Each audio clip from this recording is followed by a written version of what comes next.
All right, good afternoon.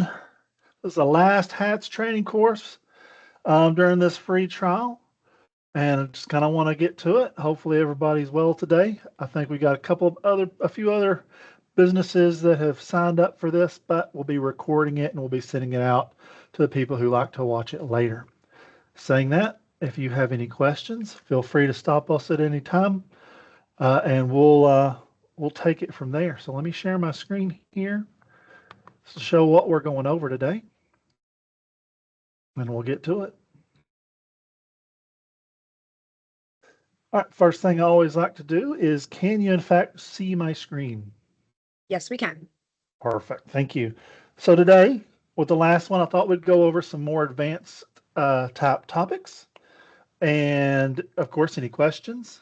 But today we're going to go over artifacts and what that is in Hatz. It was a really big deal that was released, I don't know, 2 or 3 weeks ago. And so it helped catch it up to some of the other models that had offered this. But I'm going to talk about what is an artifact, how you can use it, and I'm going to give you an example of something that maybe will put that idea, that light bulb come on, so you can say, oh, I've got a use case for this. So it should be pretty fun. My theme for that lab is Indiana Jones, so you can see I used the hats to create an image of me as Indiana Jones. So I thought that was pretty funny. So let's see. Let's talk about what is an artifact. So it doesn't matter what type of business you are, whether you're dental office, construction, manufacturing, vet, doesn't matter. Probably every one of you at one point has said, man, I wish I had a simple dashboard for that. But then you never got around to building it because you don't know how to build it or where to start. Now, some of you may not use dashboards, but I love dashboards. And the reason for that is it just gives me an overview of the numbers that I want to see. And that's why I don't get distracted by the weeds and the details. So an artifact, in my case, on how I can use it, I like to use it as a dashboard, but it could be a report, it could be a web page, but it requires no coding, it's no designer, you don't have to wait on anybody.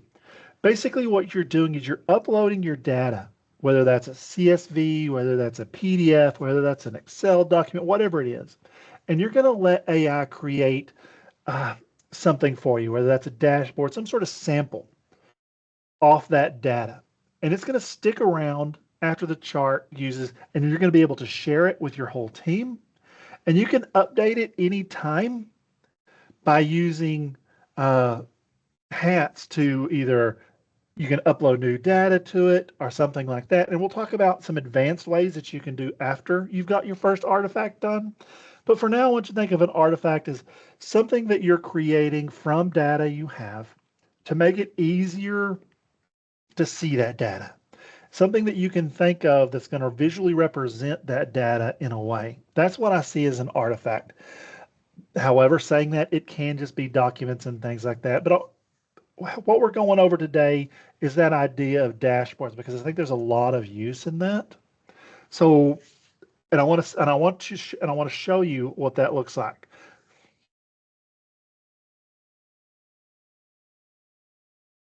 And like I said, and on this one, there's one thing that I'm reading my notes here. There's one thing that I did not bring out, and I want you to know is an artifact doesn't bring in live data.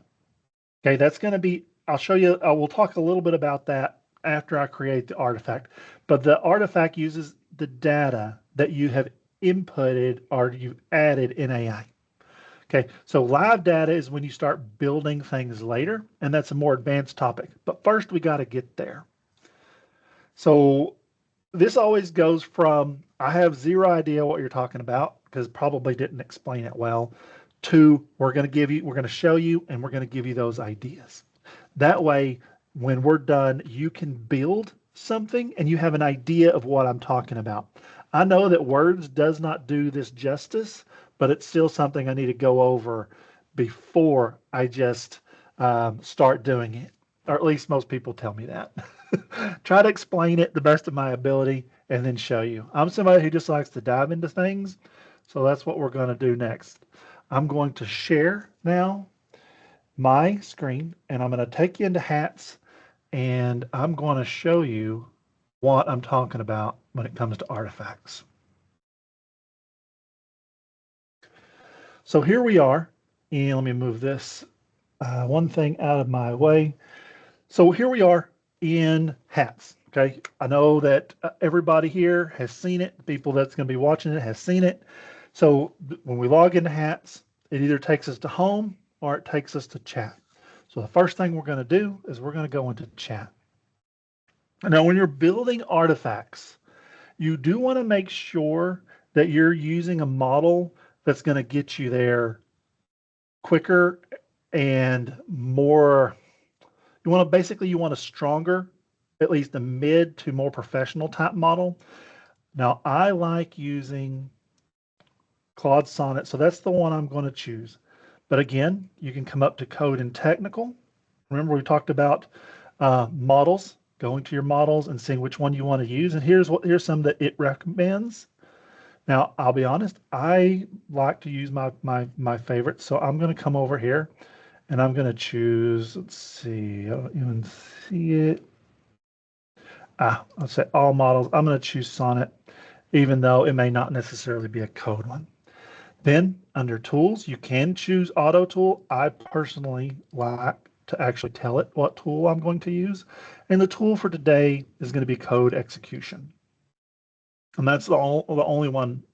Well, we're going to do Firecrawl as well. So I'm going to do code execution and Firecrawl because I'm going to have it do something specific for me.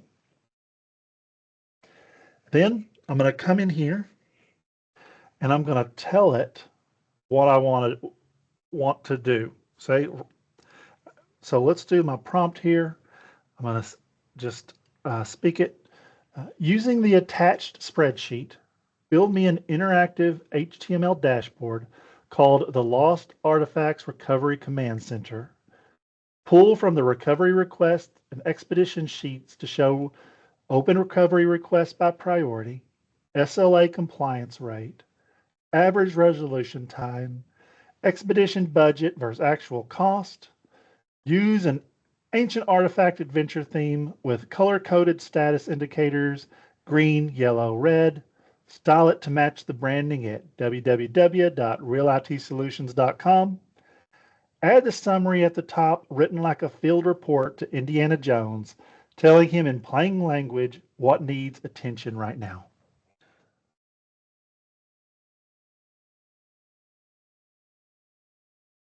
All right, now we've got that.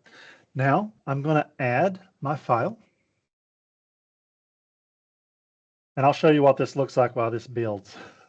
But I had AI create me a fairly decently large Excel file in the Indiana Jones universe on what they might be tracking. So now we've got our prompt.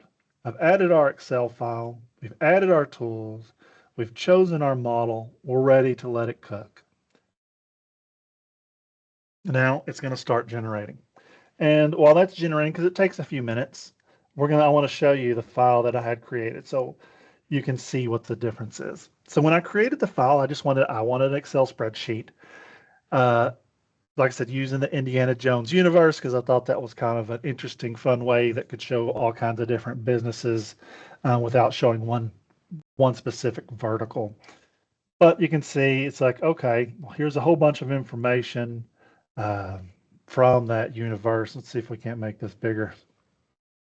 So you can see some of the fun stuff that it did.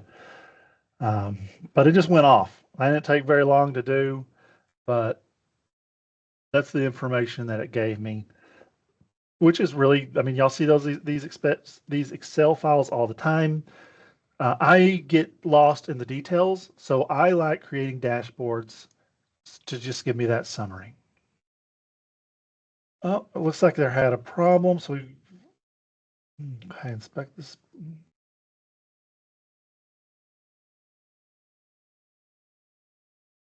All right, so it says it wants me to reattach it, but it's right there. We'll try again.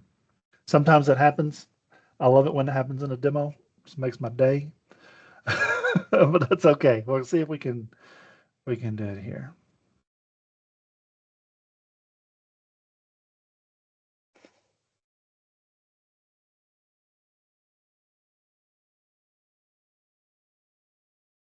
We'll tell it again, reattach, so it should see it. And it could be that from my prompt and it doing it, it might not be what I really need it to show, but let's see. All right, let's just copy the prompt and see.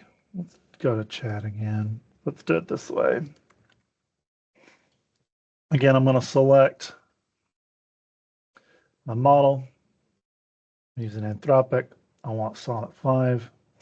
Tools, code execution, firecrawl.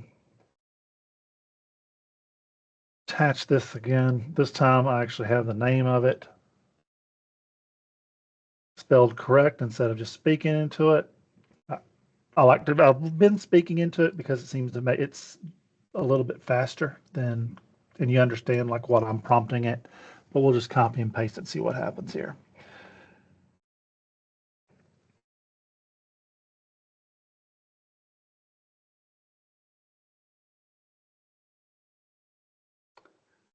Well, I didn't like that again. Let's try it without this.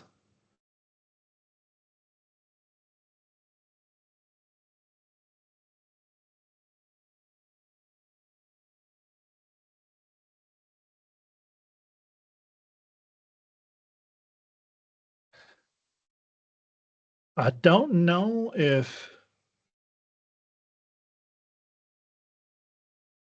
here.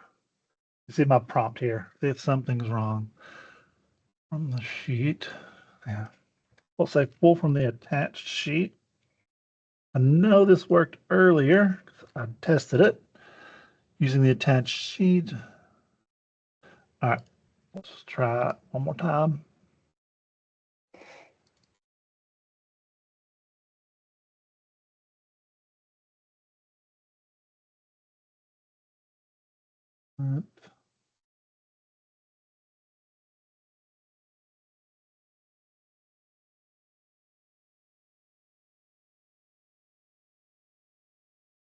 We got our tools, changed it, everything. Let's see if that works better without naming it.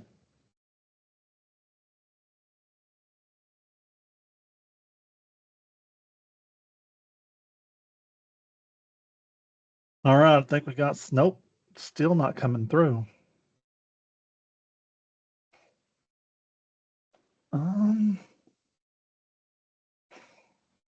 You should try it again, Donald, because when you tried to upload it that last time, it ended up canceling it and it didn't attach. All right, thanks. I know the others did, but you're right. I don't see it there. Let's try it again. Shows it's there this time.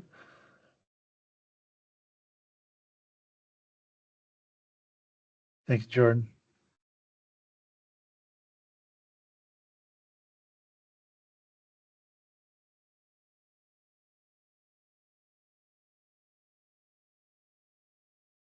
Let's see if it ran. Says it ran a Python script. Oh, it looks like it did see it this time.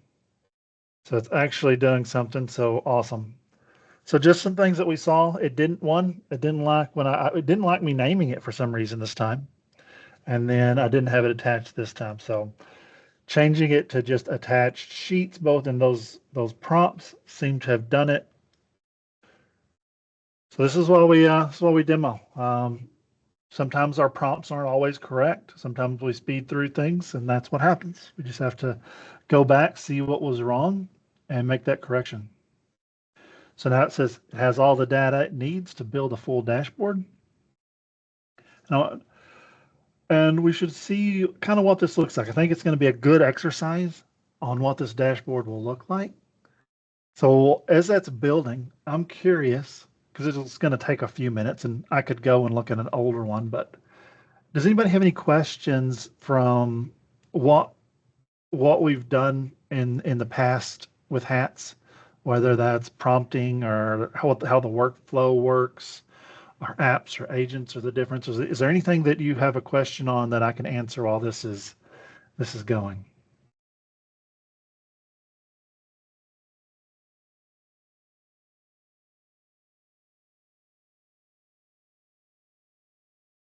No questions in the chat yet. Okay, that's okay. No, we can just watch it build for a little bit. I do think it's important to kind of watch it and see as it goes and see what tools it's running, what it's doing. It does take a little time to do something as complex as a dashboard, but it takes a whole lot less time than you doing it yourself. All right, so now we've got a preview. It looks like it's doing it. All right, done. Awesome. You can see I gave it some West Michigan slang here, which I never heard before I moved here. I think it's pretty funny. So one of the things that it does is it has something like I told it to build it is it promotes this. So what does promoted mean? Well, promoted means that it is moving it to your items in workshop, which I'll show you how to get to that here in just a minute. Because sometimes it's going to create artifacts, but it doesn't necessarily promote it until you look at it first. So you might not see promoted. It might say, do you want to promote or something like that. So, but I've told it that I wanted it to create it so it knew automatically to promote.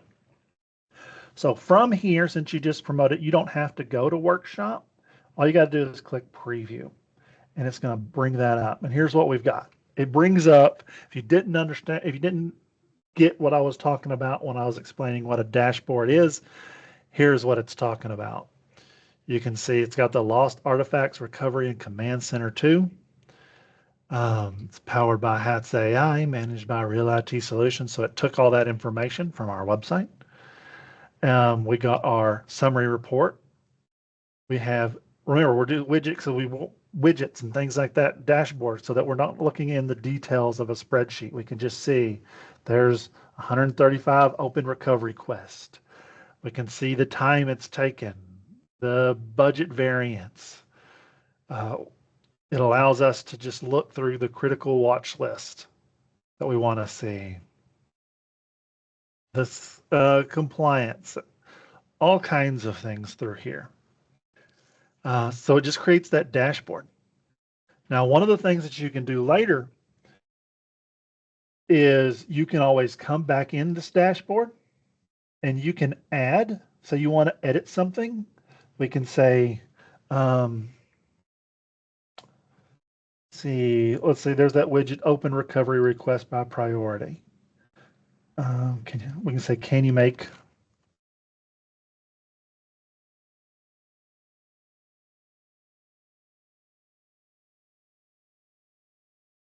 for the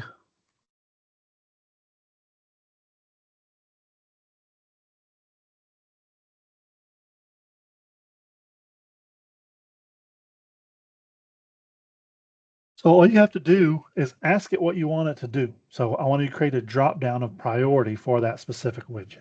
And it's going to generate that, and it should automatically change that. Now, you can also switch between preview and code to see how that looks. Not that I'm a big coder, but if you are, you could see what that difference is. If you wanted to update your data, you would just attach it like you normally would using the little plus sign over there.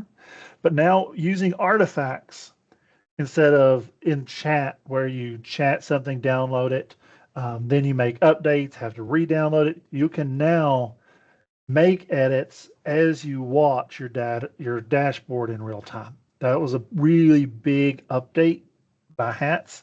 So as you're doing these dashboards or reports or whatever you're wanting to do with an artifact, you can watch it in real time, make the changes you want it. So you can see over here, it's rebuilding that, and hopefully we'll see what that change is momentarily.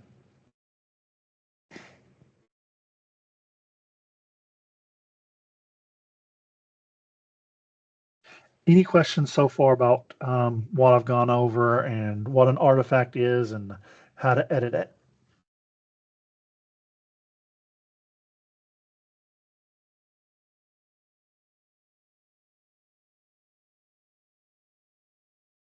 All right, we'll just keep letting it.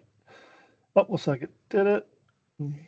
Yeah, there we go. We see the change here. Now we've got a filter by priority.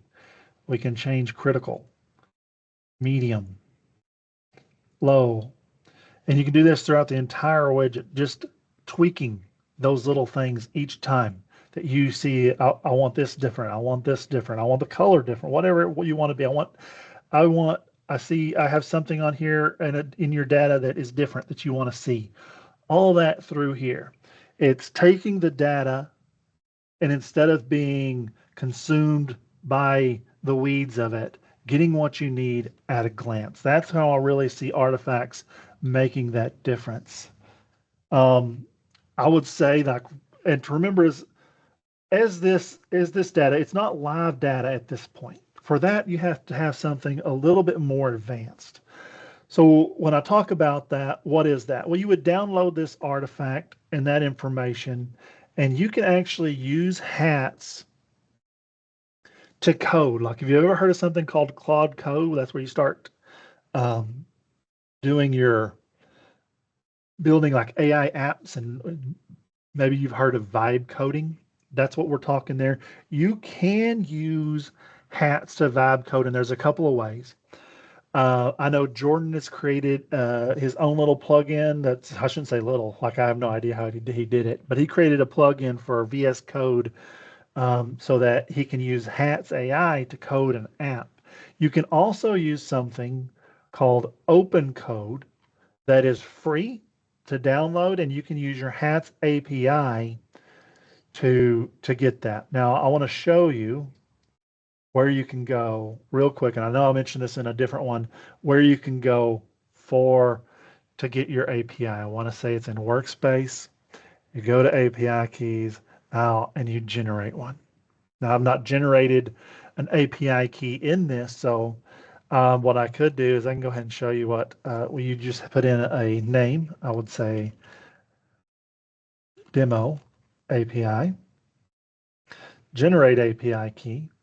Now it's going to give you the API key. And what you want to do is you do want to copy this somewhere that you know. And that's really all you have to do. Now, obviously, I'm going to delete this later, but then when you come back, it's going to be here. You want to delete it later, you can. You do want to be careful about your API keys, and you don't want to share those to the public or anything like that. You want to make sure that that's secure. That way they can't get to your data, because if they do have that API key and it's not deleted, then they can see and they can connect. They can use your tokens and things like that, and you don't want them to get to your data. So it is important to make sure you keep your Hatz API keys protected. And what I'd like to do, since we're talking on that advanced, is sort of, I'm going to stop sharing, and I'm going to let Jordon, who has done a few vibe coding, go over an app that he has vibe coding using a very similar style way. Where I talked about the VS plugin and that type of thing. But I want to show you an example of what you can vibe code in a fairly short amount of time. Jordon, you want to take it over? Yeah, perfect. Give me just a second here.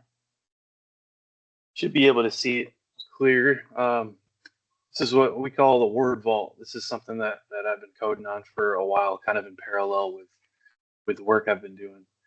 I use it for every project ever. This is my go-to now for organization and standardization on everything I do. So we're here at a main menu. We can go ahead and open a project that we're working on. In this case, this is our Hatz demo vault. It brings you to a nice editor. This is essentially a word editor, where we'll have notes over here in a hierarchy form, where we can kind of go through and click into. We're using Markdown here, which is the text format that we get pulled from AI, from all sorts of models use it. So I wanted to develop something that could read that easy, and then also preview it nicely, so you can see everything clean and how it's designed to be seen.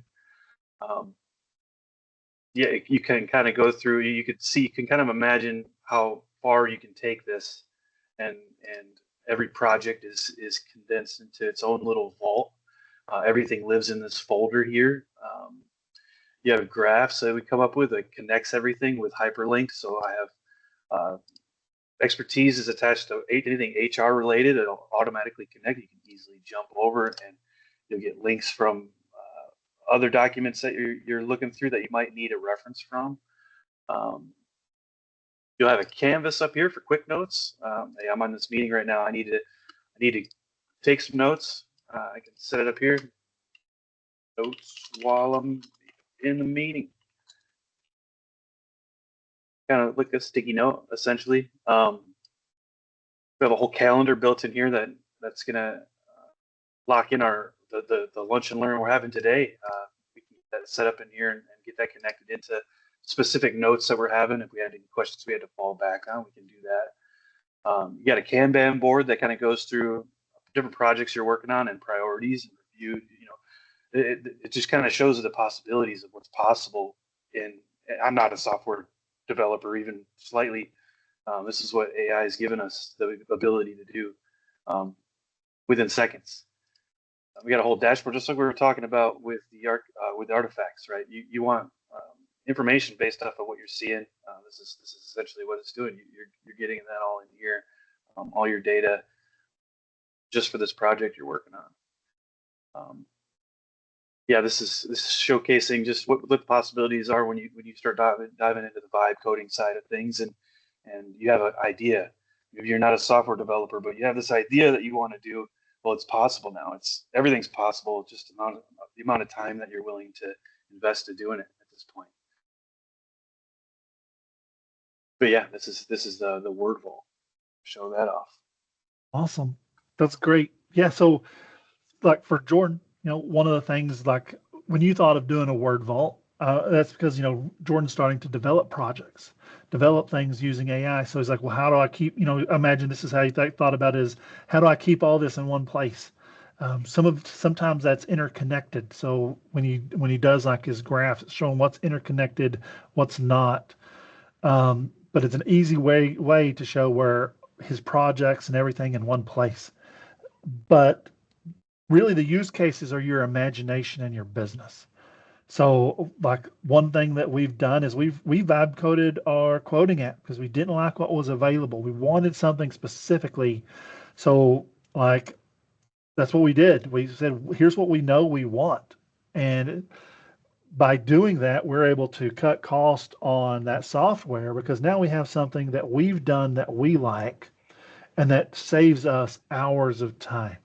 So you got to think about when you're thinking about AI, you're thinking about what you want to use it for. You're thinking about the stuff that takes you a lot of time that you don't want to do. You're thinking about your workflow, where the issues are, and well, how do I work? How do I want it better? What can AI do? What do I want to keep?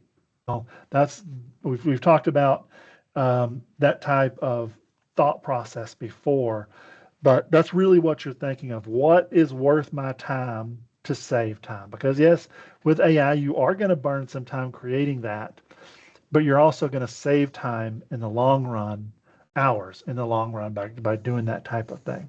The possibilities are just sort of endless, and every business is going to be different. That's one of the hard things when I go to create use cases is every business is unique on how they want to do business.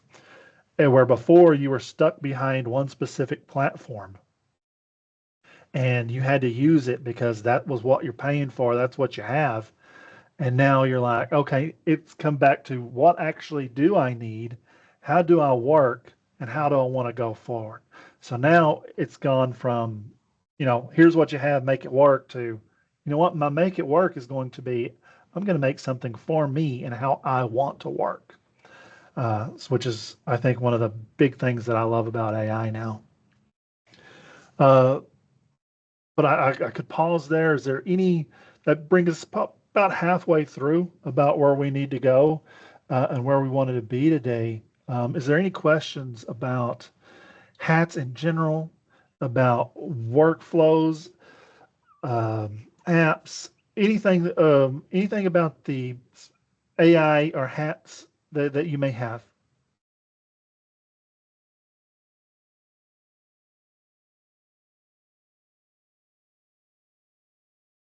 Right. So that's really kind of what we have for today's learning session, to be honest with you. I was going to see if there's any sort of questions and stuff, but there's not. If you do have any questions, for sure, reach out to me. So what I'm going to do next is I'm just going to talk about the next steps on for the rest of this month and what you can do if you want to continue with hats. So one second, I'm going to share my screen back on the slides, and then we'll talk about what those next steps are.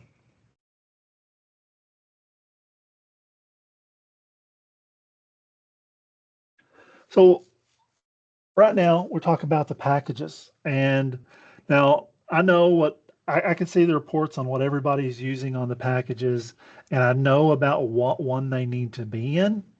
I would say most people are probably at the starter or the SMB. And you can see that this is, just so you know, Hats isn't done by a per user license. It's for your entire tenant. It's uses as the use cases have to do with, or the usage has to do with tokens. Tokens are really hard to tell you what that's going to be other than you using it. So that's what you did this month to see about, how many tokens you're going to use. With the packages, you can kind of see that it's really kind of, well, how many tokens are you going to need, that type of thing. We've talked before about agents and what kind of access to pre-built agents you're going to have. I've talked about monthly office hours. That's what this meeting here, normally this would be some sort of a monthly thing that you would be invited to, where we talk about your, if you have any questions, if you have any problems, stuff like that. The next is we have 30-minute training sessions, and this is very much what we've done. Well, these training sessions are pretty much what our onboarding is. It's going through how to use hats. For like intro and starter, you would have just gotten one.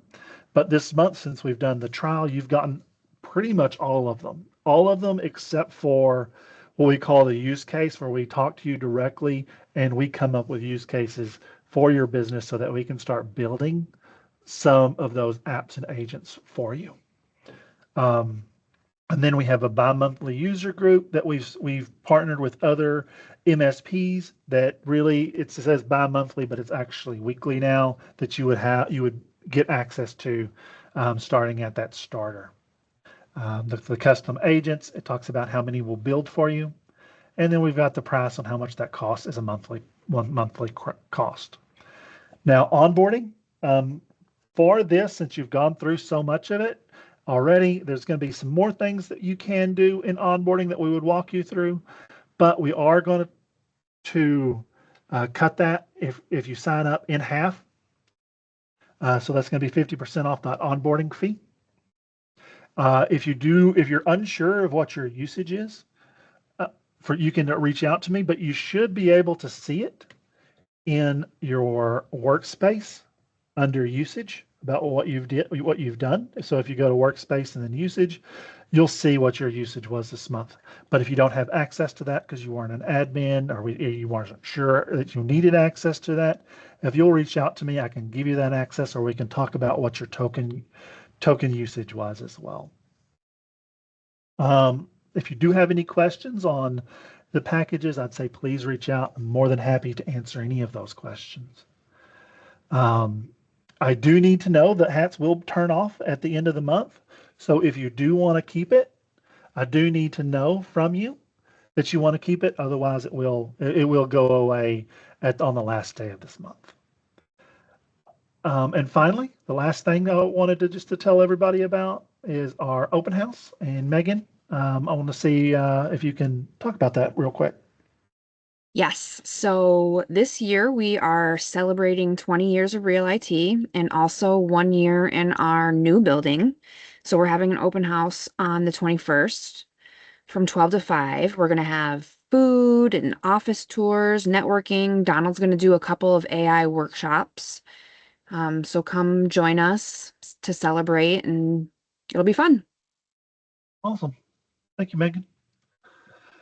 Well, that pretty much concludes this last Lunch and Learn, which I know was short. However, saying that, if you have any questions, I can answer them now. If you don't, thanks for joining us. I hope you got out of it, even if you don't join us on Hatz. It is I hope that you learned about AI. And if you do have questions, you do have any concerns, please feel free to reach out to us here at Real IT Solutions. Most likely you'll get connected with me or Jordan to answer those.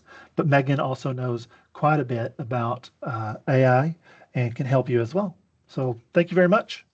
And hopefully we'll hear from you guys. Bye.